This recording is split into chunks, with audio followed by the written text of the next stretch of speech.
Dans les vidéos précédentes, je vous ai montré comment rédiger un document. Ensuite, c'était comment faire la correction orthographique. Puis, j'ai fait une vidéo dans laquelle je vous ai présenté les outils de mise en forme de texte, le gras, le souligner, agrandir une police, en choisir une autre, etc.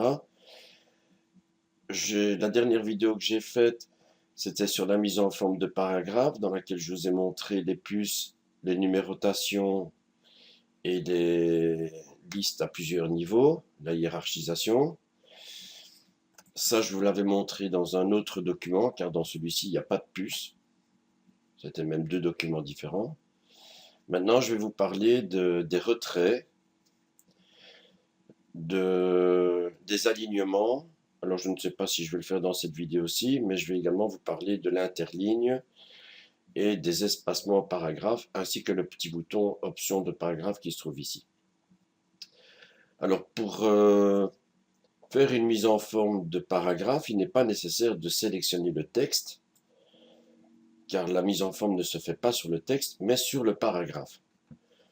Ici, j'ai un paragraphe qui fait 4 lignes, car ici, j'avais fait un majuscule Enter, donc un saut de ligne, et mon paragraphe se termine ici. Je vais vous montrer comment faire un retrait sur ce texte-là, car en principe, quand on écrit à quelqu'un, les coordonnées de la personne à laquelle on écrit devraient se situer ici. Mais ce que j'aimerais, c'est que les premières lettres de chaque ligne soient toujours bien alignées comme ici, à part que je voudrais avoir un retrait. Donc ça veut dire que je ne peux pas faire un retrait comme ça, parce que c'est pas beau.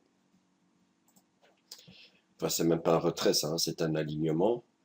Je vais vous faire un retrait. Donc c'est tout le paragraphe qui recule et les premières lettres restent toujours bien alignées les unes en dessous des autres.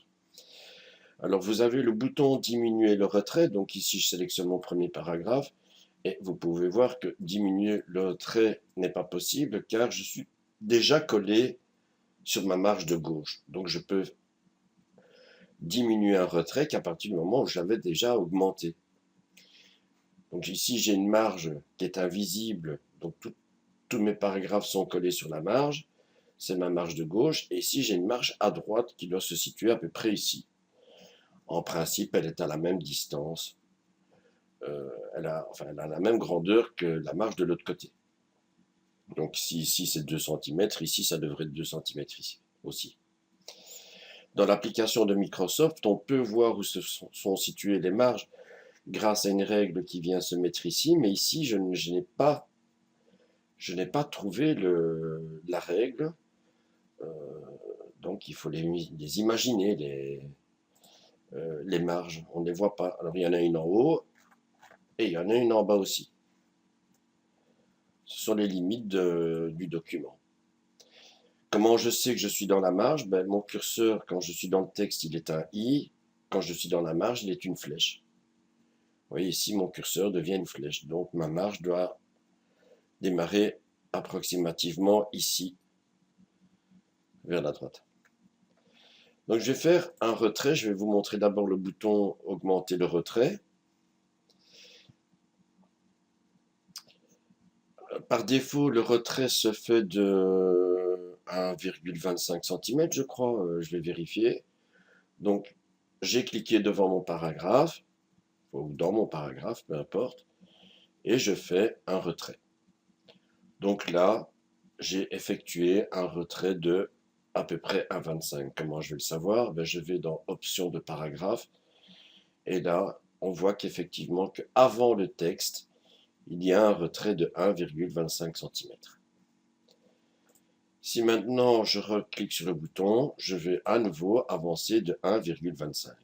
Ce qui veut dire que maintenant je suis à 2,5 cm. Ok, alors, donc je vais reculer mon texte le plus loin possible. Voilà, à mon avis, ça c'est la limite. Si je fais encore un retrait, à mon avis, de 2020 minimum, peut-être le mois de novembre aussi, va passer à la ligne, on va voir. Voilà, novembre 2020 passe à la ligne. C'est pas beau, fait à Bruxelles le 27 et avant novembre 2020 en dessous, c'est pas beau. Donc du coup, je dois reculer, c'est-à-dire diminuer le retrait. Ah, encore un coup. Voilà.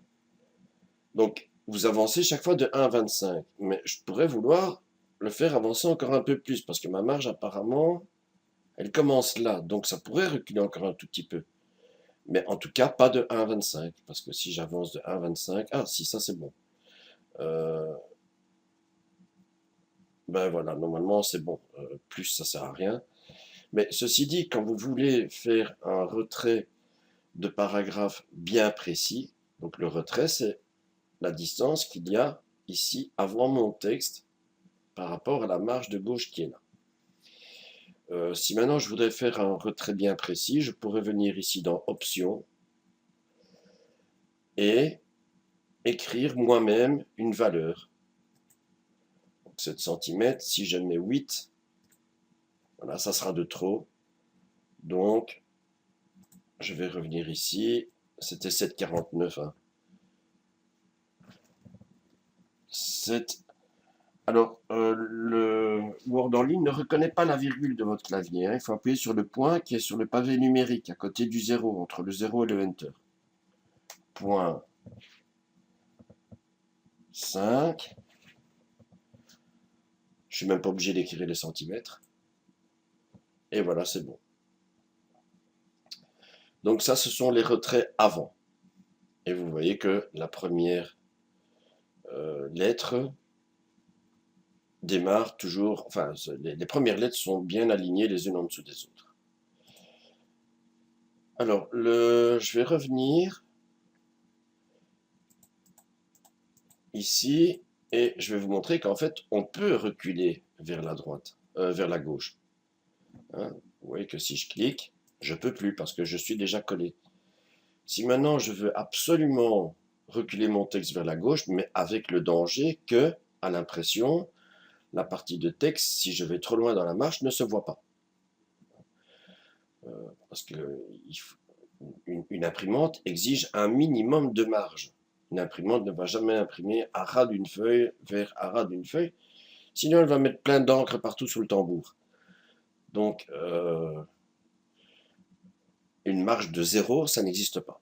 Hein, dans l'application de Word, si vous allez dans les marges, hein, c'est ici, et que vous dites 0, ben, il va dire non. Alors, comment on fait pour reculer malgré tout le texte? Ben, il faut passer par les options. Et là, je pourrais, en cliquant sur la petite flèche ici, -1, et voilà, j'ai reculé mon texte dans la marge. Mais ça se fait pas, hein, mais bon, voilà, il y a moyen. Et si je reviens ici, ah oui, CTRL Z, ou alors je reviens en arrière ici, j'étais plus sur mon paragraphe. Voilà, et je vais même le remettre comme il était, donc je vais aller sur Options, et je vais lui demander 7,5 cm. Ok. Voilà, ça c'est pour les retraits.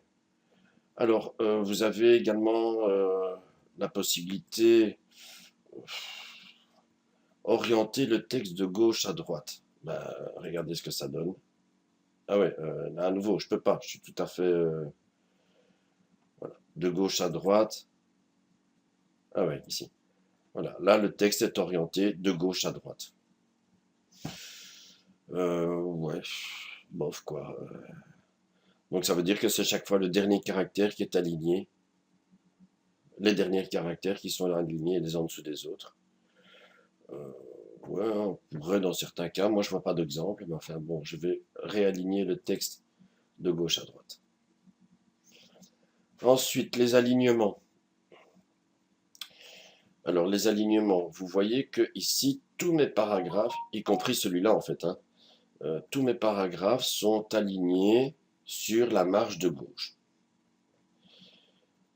Donc si je sélectionne un paragraphe ici, par exemple, ben, je vois que le bouton aligné à gauche est grisé. Donc ça veut dire que le paragraphe est aligné sur la marge de gauche. Si je sélectionne celui-ci, pareil. tous en fait, hein. Celui-ci, pareil. Celui-ci, pareil, mais avec un retrait. Donc il est aligné sur la marge de gauche, comme on le voit là, mais il y a un retrait dessus. Alors, je vous montre les autres boutons. Je vais vous le montrer sur celui-là, hein, parce qu'il faut savoir qu'une signature vient toujours se mettre tout à fait à droite dans un document. Donc là, on voit que mon paragraphe est aligné à gauche. Si je clique sur aligner au centre, voilà, mon texte est centré. Donc ça veut dire que la distance entre le G et la marge de gauche est la même qu'entre le point qui est là, si c'est un point, non c'est un espace, entre le N et la marge de droite. Il est parfaitement centré. Et on voit ici que mon texte est centré. Là, mon texte est aligné à droite. Comme je dis, quand on signe un document, c'est toujours bien de mettre la signature en bas à droite. Alors, le justifié, bon, si je fais un justifié, qu'est-ce qui va se passer? Il me le met là-bas. Et du coup, vous n'allez pas comprendre à quoi ça sert, puisqu'il me fait la même chose que là. Le justifié, en fait, va faire en sorte que mon texte soit à la fois collé sur la marge de gauche. Vous voyez qu'ici, il n'est pas collé sur la marge de gauche, hein, sur la marge de droite. Donc, le justifié va faire en sorte que mon texte est aligné à la fois sur la marge de gauche et sur la marge de droite. Mais comment faire pour avoir un paragraphe dans lequel il n'y a que 2 mots pour l'aligner à la fois à gauche et à droite? Je vais quand même pas avoir Georges ici, un grand espace et Tartampion ici au bout. Donc voilà, l'alignement, je le remets comme il était, l'alignement en justifié ne se fait pas sur n'importe quel paragraphe. Je vais prendre par exemple celui-ci. Bien que celui-ci, ah bah c'était déjà fait. Ok, ouais, parce que j'ai d'abord fait le syllabus. Hein. Et quand avant de commencer la vidéo, j'ai tout remis en arrière, mais ça j'ai oublié. Donc vous voyez que ce paragraphe, les lettres sont bien collées sur la marge de gauche, mais pas à droite. Comment Word va-t-il faire pour que le S, les 2 S qui sont là, et le N soient bien alignés les uns en dessous des autres? Puisqu'il y a encore du vide là. Ben, regardez bien, voilà, je suis dans mon paragraphe, je le mets en justifié. Voilà, donc les dernières lettres sont bien alignées ici sur la marge de droite, les premières sont bien alignées sur la marge de gauche, et qu'est-ce qu'il a fait? Ben, il a tiré légèrement sur les espaces. Il a à chaque fois reculé un tout petit peu l'espace qui est là, un tout petit peu là, un tout petit peu là, un tout petit peu ici, de manière à ce que, voilà, ma dernière lettre, ou plutôt l'espace, vienne se coller sur la droite. Si je le remets comme ça, vous allez voir que l'espace ici, par exemple, il va diminuer. Voilà, c'est ça le justifié. Alors on utilise beaucoup le justifié dans les magazines, dans les journaux, quand tout tient en colonne, pour avoir des belles colonnes. Donc si je le fais sur celui-ci, et que je l'aligne en justifié, voilà, il a tiré sur les espaces, et je pourrais le faire sur tous mes paragraphes, en fait. Donc je pourrais carrément, sur celui-ci, ça ne marchera pas évidemment, puisqu'il n'y a que ça. Ici, bah, ouais, voilà, il ne fait rien parce qu'il va devoir trop tirer. Donc quand il se rend compte qu'il va devoir trop tirer sur un paragraphe, bah, il ne le fait pas. Voilà, ça c'est le justifié. Donc vous voyez, ça c'est aligné à gauche, centré, aligné à droite, et le justifié qui dans ce cas-ci ne marchera pas, quoi, évidemment. Alors, maintenant que je vous ai parlé des retraits ici, ben, je vais vous parler du retrait de première ligne. Donc, le retrait de première ligne, vous l'avez ici, dans Spécial, première ligne. Et vous l'avez également ici. À part que ça fonctionne comme les retraits qui sont là. Là, il ne va pas me demander de combien je veux faire mon retrait de première ligne. Alors, première ligne, ça veut dire que la première ligne d'un paragraphe aura un retrait, mais pas le restant du paragraphe. Donc ici, il y aura une ligne avec un retrait, mais pas la deuxième. Pareil ici, là, il y aura la première ligne avec un retrait vers la droite, mais pas les trois qui suivent. C'est la première ligne du paragraphe. Pour rappel, ça, c'est un paragraphe, ça en est un autre, car à chaque fois qu'on fait Enter, on met fin au paragraphe et on commence un autre. Alors, je vais faire mon retrait sur tous les paragraphes, sauf le veiller agréé. Donc, si je viens ici et que je demande un retrait de première ligne, voilà, il m'a fait un retrait sur la première ligne de chaque paragraphe. Ça se fait. En général, quand on écrit une lettre, on fait un retrait de première ligne. Et comme je dis, il ne m'a pas demandé de combien je voulais reculer. Donc si maintenant je sélectionne les paragraphes, que je vais dans Options de paragraphe, je vois que j'ai fait un retrait de première ligne et qu'il est de 1,25. Je pourrais faire mon retrait, ou alors plutôt je vais dire aucun. Voilà, ok. Voilà, je pourrais dès le départ me dire non, mais moi je ne veux pas un de 25, moi je veux un et demi, par exemple, ou 1. Dans ce cas-là, je ne vais pas cliquer sur le bouton ici, puisqu'il va me faire un retrait de première ligne de 1,25. Je vais aller directement dans les options de paragraphe, aller lui dire que je veux un retrait de première ligne, et lui dire que je veux, par exemple, un retrait de 1 cm seulement.